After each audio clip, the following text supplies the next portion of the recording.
Hi, Gia. We're so glad that we can catch you in the middle of your first ever headline tour. How's it all going so far? It is really nice. I was a bit nervous about how it would go because first ever headline. I don't know who's going to turn up, but yeah, people have come and people have sung the songs back to me, which is amazing. So it's only been two shows, but it's been great so far. What's that feeling like for the first time with a big crowd of people singing your words back to you? Well, I wouldn't say it was a big crowd, but yeah, anyone. I mean, there was probably about 10 people singing them, and like, yeah, I just thought that was crazy that people knew them. It was something that I've wished to happen since I was a kid, so it was really special. Sure.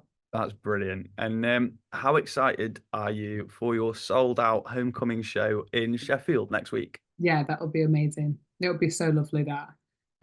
About 3 years ago, I played an acoustic set there with my band, and that was the first thing I played with my band as well. So it would be a nice kind of full circle thing. Yeah, be lovely. That's brilliant. And obviously, Sheffield and the wider Yorkshire region is super rich for breeding incredible artists, yourself included. Thank But who inspired you musically growing up? Oh, loads of people. I don't think I could say I was necessarily that inspired by anyone from Sheffield, which sounds terrible, but it's true. Um, I my main kind of inspirations were like Kate Bush and um, quite an array of different people, like Portishead and like Leonard Cohen and David Bowie and uh, like Roxy Music and stuff, loads of different things. They're all completely different, but yeah. That's class. Well, your album Transparent Things, it's been a massive hit with all of us at Shock, ever since its release. Thank Um, you. Personally, I love the storytelling that runs through the songs. I've not heard another artist like it, to be fair. Um, Thank you recorded it in LA Sound City Studios. How was that experience? you. It doesn't feel, in hindsight, doesn't feel like a real thing that happened, but yeah, it was ridiculous to be there. Um, yeah, it was like a dream. It just felt like it was an amazing studio, obviously, with all that history. And they'd been filming that Daisy Jones and the Six thing there as well. So we got kind of a heightened version of it because they'd painted it like it was in the 60s and 70s. So it was like we got to go back to when like Fleetwood Mac was there and stuff like that. So yeah, it was an incredible, completely unforgettable experience. Yeah, That's brilliant. It's going to be a hard one to top. But it will. It will. Yeah. what's the writing process for this album like? Because I touched on it earlier that you have such diverse storytelling through your songs. Do you kind of make characters and write stories around them for each track? They're not all. It's not just about characters. Like sometimes I guess like half of it is probably fictive, and then the other half is personal but quite metaphorical. Um, but but yeah, I if I feel like someone else's story or like the idea of someone else's story is I want to explore it and I want to kind of like connect with it, then I'll write about that. So um sometimes I'll have the guitar part or like the music part first, and then I kind of find a way in, even if it's like if the it's like if the music it's like if you were given a piece of music that had no lyrics and you had to kind of envision a story to go with it. It's actually not as hard as it sounds. It kind of like tells it to you, and you kind of then your imagination can go wherever it wants to go. So that's happened with a few of them. Um, yeah, they all start from different points, I'd say. I like that. One of our favorite tracks on the station was one of the early singles. It was "Try Changing." Uh, Mm. what's the story behind that one? That one's one of the most personal ones on record. It's just about your relationship with your parents as you grow up and how you kind of start to you start to teach them their own teachings back to them because they're flawed and they go through things as well, and then you get older and you're able to kind of mediate their relationships with other people or whatever it is. So it's just kind of about it was about something like it was about my mum going through something and me wanting her to kind of be open to change and stuff like that. So yeah, yeah, it's pretty unusual kind of song for me to write because I usually go with other people or whatever, serial killers or something. So yeah. And to keep it on the sort of personal theme, your latest single, Earth Return, was released earlier this month, which is the first new music to be released since the album. Um, but when did you start working on this track? Was it whilst writing and recording the album, or was it a completely Yeah. separate project?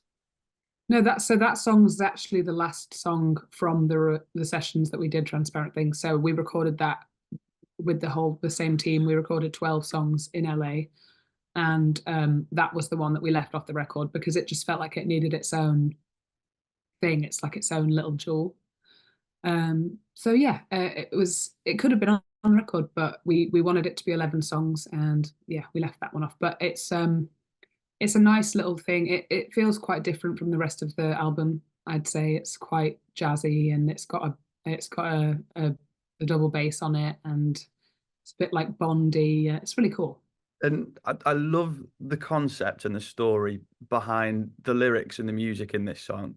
Are you right just to explain it for everyone? Yeah. So true to my form, it's about dying, which is there you go. That's what that is. Yeah, it's about dying. It's about like being connected to a particular place on earth and kind of having that maybe people would think it was a morbid desire to die there. But if you could imagine where that moment could be for you, um, that was kind of for me, that's kind of like the Hope Valley and Derbyshire, that the yeah, just the Peak District generally, because I grew up there a lot, spent a lot of time there, and my parents did when they were kids, and my grandparents, and it just feels like I have quite. Whenever I'm there, I feel really peaceful. So it was just kind of about reckoning with the fact that it'll end and where you would want to go and whether you'd want to come back to where you began, and it's about that kind of cyclical quality of life, I think. I love that. I love the whole Hope Valley area. Yeah. It's such a beautiful place to go. Whereabouts in the Hope Valley do you reckon this was written about? Well, it's kind of the journey between what my dad used to pick me up. I went to high school in Cheshire when my mum and my dad split up when I was a kid, and he would come and pick me up every Wednesday and every weekend, and we'd drive across through through Castleton and through Bamford and Hope, and so uh, that whole route is kind of and we still to this day we like walk out there quite a lot, like Lady Bower, and um just every time I'm out there it's so still. It's like one of the quietest places I've ever experienced, and my one remaining grandma lives in like Bamford sort of area, so it just feels like where family has always come from, and yeah, it's that road, all that route is kind of where the song is. Yeah, yeah, the moors and everything. Yeah, and completely echo what you say about it being lovely and peaceful. It's such a nice sort of contrast from being in the busy city. Um, Exactly. but you also said that it was written about the time spent at your grandparents'. What were those times like? Just magical children times, just like nothing matters. And we my grandma has a house that it's like kind of the family house. Everyone kind of can go in and come out as they please whenever they want, um and that magic's fallen away from it obviously as I got older and people have died and people have moved on. But yeah, when we were kids, it was amazing. Every Christmas was amazing. Everyone was always around. Everyone was still around, and it was kind of yeah, it was just freedom to feel creative and feel close with everyone. I think it's just that kind of universal feeling of being a child. That's that complete freedom of being a child that I relate to when I'm there. Have you shown the track to your grandma? No, she's quite like stubborn, and she doesn't like to show her emotions very much. She's quite posh, and she's kind of like, yes, flower, whatever.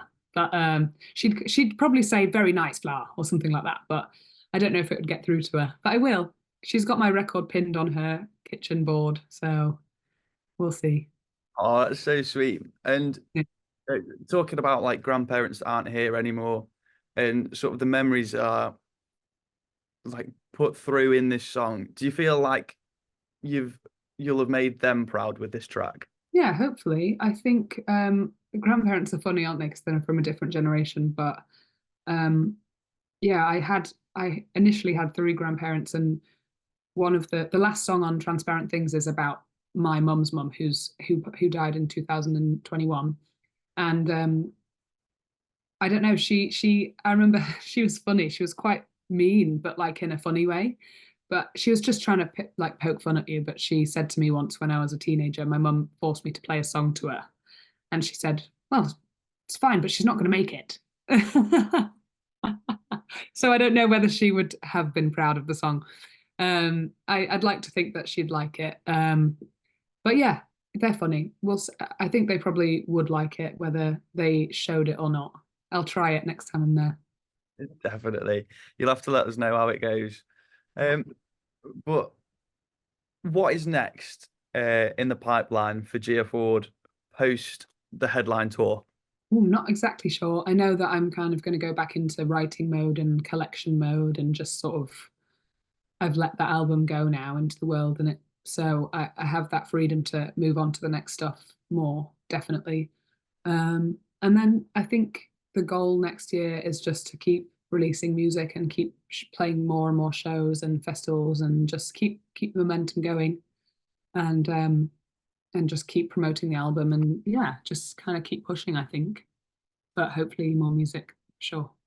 Oh, fabulous. Well, all of us here at Shock, we can't wait for more Gia Ford music. We absolutely love it here at the station.